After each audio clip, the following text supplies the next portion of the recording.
All right.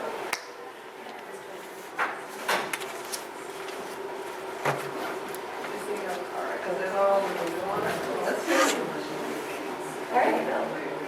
So if anybody who just came in, if you want to write down your information, there's some little notes here, and there's some pencils. If you guys want.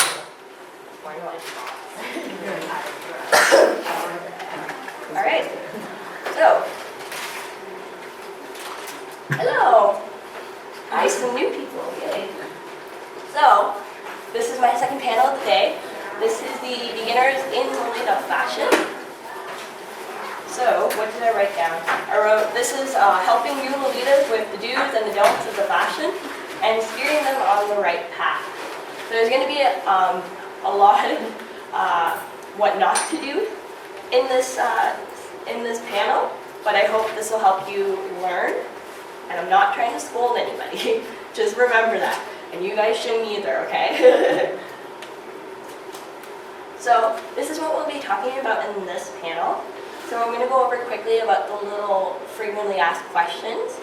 Then we're going to go what you should do before you start wearing the style, which style to choose, the 3 no's, cosplay, Ita, and lace, what your first Lolita item should be, brand and shopping guide, and then dealing with reactions in your first meetup.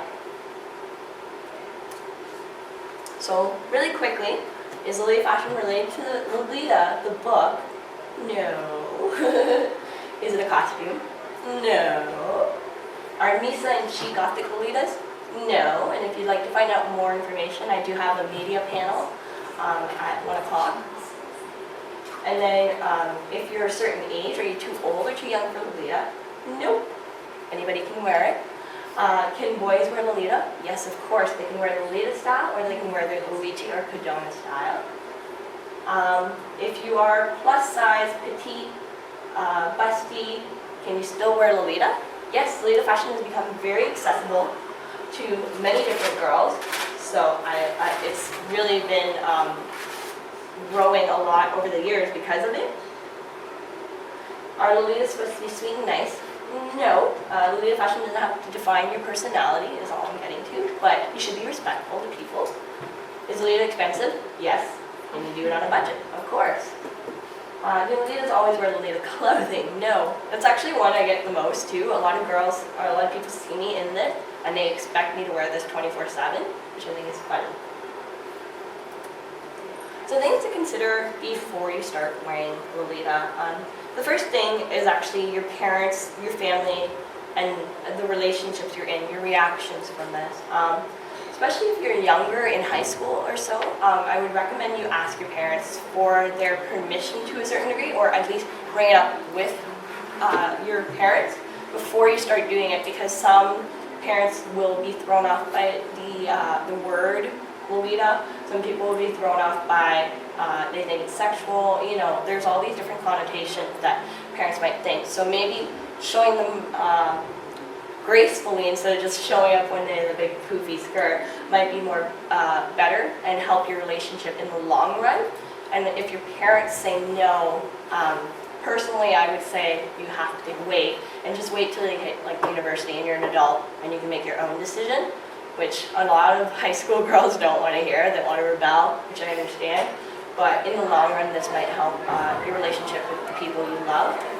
And also your immediate family. Some of your family might not like it. Usually the grandparents do, but I've had certain relatives say that they don't. So please be respectful of that. And when you're going to like family rooms and all that, make sure you ask your family or your parents if it's okay for you to dress up the way you are. Again, be respectful of the people around you, because it's not only the idea of they have to be comfortable with you, you have to be respectful of them as well. And also relationships. If you're in with a partner of any kind, make sure you talk to them a little bit. Some people will be very negative about it, and that can affect your relationship as well. So just consider that. I don't have any advice personally. Like, I'm not saying break up with that person just because they don't like it. Some people just don't like it. And you can still have a great relationship, but it's just something I wanted to bring up with you guys today. Also your working profession. If you're working in a profession, Lolita Fashion might affect your promotions and things like that. If you're in a minimum wage job, it might not as much, but it has personally affected me to a certain degree. I do work as a part-time head supervisor at a pharmacy, and it took me, I kept getting looked over for promotions when it came to it. I finally did get it because I worked hard at what I did, but it did affect me a little bit, so it's just something to consider. Don't show up to your work if you don't want them to judge you, because a lot of people will think this is very innocent and you're childlike, so they might not consider you for promotion and things like that.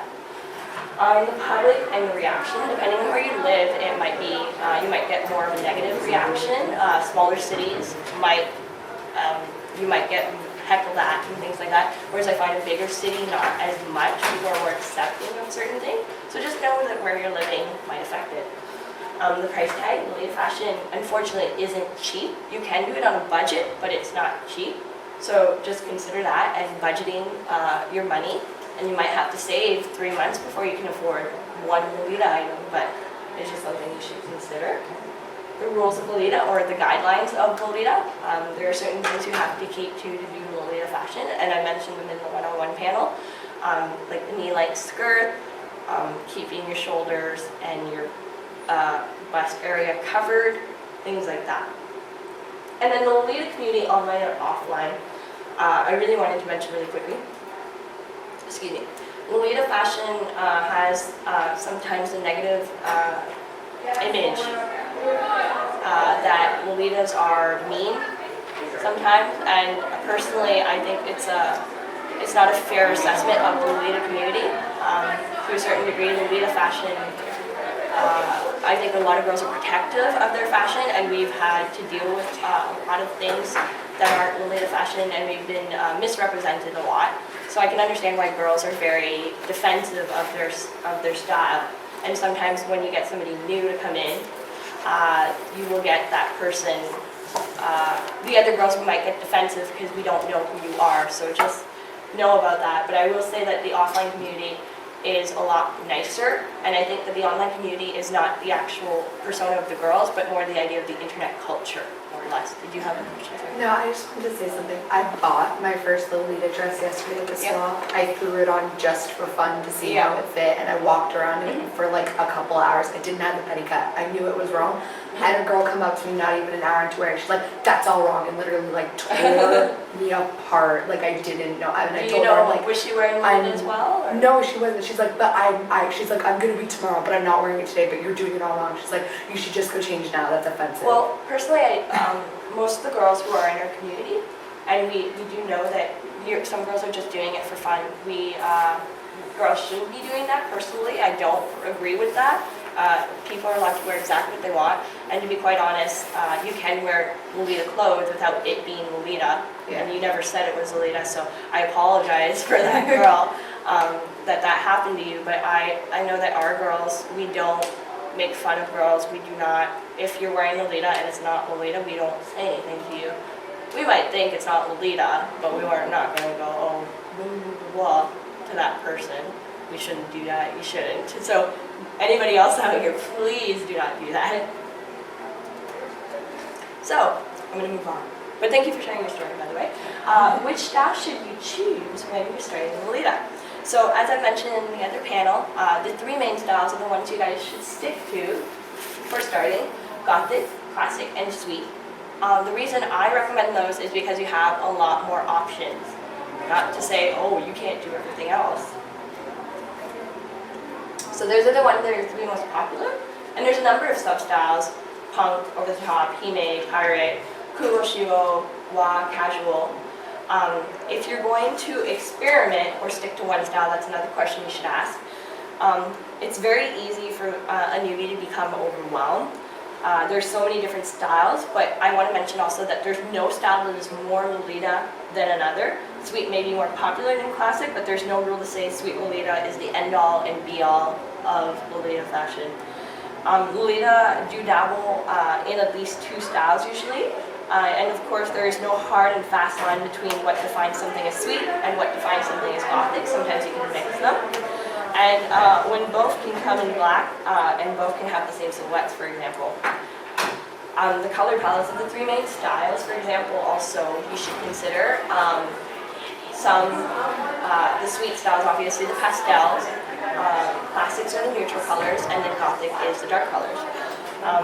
Lolita also looks best when it works only with 2 or 3 colors in a single outfit, so consider how much you will have to buy to match that skirt when you're buying it, that headdress, that petticoat, whatever. You're going to have to buy petticoats and bloomers and socks and shoes and all that. So this is just for one outfit. So doubling your closet and dipping into different styles might sound like a good idea when you're like, oh, I can do classic and I'll do sweet here and I'll buy this dress and I'll do this dress. But if you're sticking to one style, you're going to get so much more out of your closet than sticking to a million styles. Even if you have a large budget, chances are that you will end up with fewer potential coordinates than you would have if you would stay close to your color and your style choice. You also have less room to mix and match. A Lolita with 1 blouse, 2 skirts, 2 headdresses, and 2 pairs of socks, which all match, have more option than a Lolita with 2 complete but entirely different outfits. What will look good on you and whether you feel good wearing it? Would you look silly and sweet in pastel colors? Is gothic too dark? Punk is too girly? Is punk not girly enough for you? Sorry. Classic is too muted or old-fashioned for your taste. It never hurts to experiment, but don't just let your wallet suffer for it. And of course, internet shopping, so certain brands are easier to acquire than others. A lot of the sweet brands, such as Baby, Angelic Pretty, and Meta, are very easy to get. And depending on what brand you pick, some of them are more expensive than others. And then I also got these there's a Tumblr called LolitaTips.tumblr.com, and I picked out a few of them for you guys today. So this one is really great. So Lolita beginner tip number 44, some styles are better left for when you've been in Lolita for a while and have more experience making coordinates. So for example, I would say over the top and all that, start with sweet and then work your way there. So when you're looking for inspiration, oh, did you have a question? I'm sorry. I just wanted, you mentioned internet shopping. One thing I find with that is you'll see a dress and you think, wow, I love that dress, and then you buy it and then you get it and then you're like, oh, this kind of looks horrible on me. Well, that's where you have to consider your impulse buying, right? That's really what impulse buying is. A lot of what I like to do, a lot of the brands will release their pictures before they release or let you reserve the print. So sleep on it and watch those pictures, watch the coordinates of what they come up with, things like that. Or if you don't want to do that, what I usually, if you want a budget and you want cheaper dresses, wait till the dress is older, wait till people sell it again, things like that. So I know I bought this dress purposely white because I'm supposed to be a white rabbit. But without a wig and everything, I have really dark hair and everything, and I don't look good in color or white. That's why I'm always wearing black. So I found. Well, it's also knowing your personal taste as well, right? So it's something you have to consider. And a lot of people will often ask, like, how do you buy things online? Like, how do you know it'll fit and things like that? Usually the brands give you the measurements and things like that, but it's really going by eye and knowing who you are and what you want. So that's, I think, one of the most important things. So I'm going to go looking for inspiration. Just a few tips for you guys. So be aware, again, as I mentioned, be aware of your own preferences. Know what you like. Find a Lolita idol. This isn't a recommend, like, you don't have to do this, but find either a girl from your community that you really look up to, or somebody online, or a model like Mizeko Aoki, and just look at pictures. So a Tumblr is a really great thing to have, or even go on Instagram. Cupcake and Tea, I'm on there. A lot of Lolitas are tagging their photos right now from Anime North. You guys can friend them and things like that and get inspiration like that. So get an Instagram if you guys have it. And there's also like a Lolita hashtag and things like that, and EGL hashtags, so go find those. Look at magazines. Kara is a popular brand, popular magazine, and as well the Gothic and Lolita Bible is also, and they still make monthly magazines. You can buy them. I think there are a few places in Toronto you can buy them, and as well you can you can download them on J Magazine Scan, the Live Journal community. You didn't hear it here, but if you're looking for inspiration, a great place to do it. And then examine the details. Like I said, when you get that beautiful picture, understand why you like it. Look at, for example, I usually look at small details of things like, oh, she's wearing a feather, that's really what like pops the outfit, or the clash of the colors, or this color scheme, or the little detail here, or she added an alpaca in her hair, that kind of thing. So look at that. And then a few things not to do. Don't impulse buy, as I mentioned before. Just because you see something right away, you're like, oh, I love it, but then you realize it won't fit me well, or it's an odd shape. So consider that. Don't just copy other people's style, find your own. So it is okay to like see an element of the style of like a fashion coordinate and be like, oh, I want to copy that. But copying the whole outfit, usually it might not look good on you and things like that. Don't compare yourself to others. Some girls pull off certain style better than others. And don't get items just because they are cheap. There's a reason they're cheap sometimes, so just consider that. So really quick, I'm just going to go over the glossary of certain terms that you will find online. So AP, these are all the brands here. AP stands for Angelic Pretty. Baby, or BTSSB, is Baby the Star Shine Bright. MMM is Woman Moitié. I couldn't do the accents, guys, so I apologize. ETC, Emily Temple Cute. These are all brands. Metamorphose is Meta. And IW is Innocent World. You'll find these a lot on when people are selling their items as well, so knowing these little terms might help you. And if anybody wants, where did my notepad go actually? Oh, if anybody wants paper and all that to write that down, you guys can find it over here. Katsu is a cute shirt made with a knit material, similar to a t-shirt, but it's usually very fitted. JSK is a jumper skirt, and it's a dress without sleeves. OP is a one-piece, it's a dress with sleeves. And an EGL stands for Elegant Gothic Lolita. It's a term used by Women Moitié, and it also refers to our international live journal community, and we are found on live journals, so if you look up EGL, you will find it. It's usually the first or the second hit.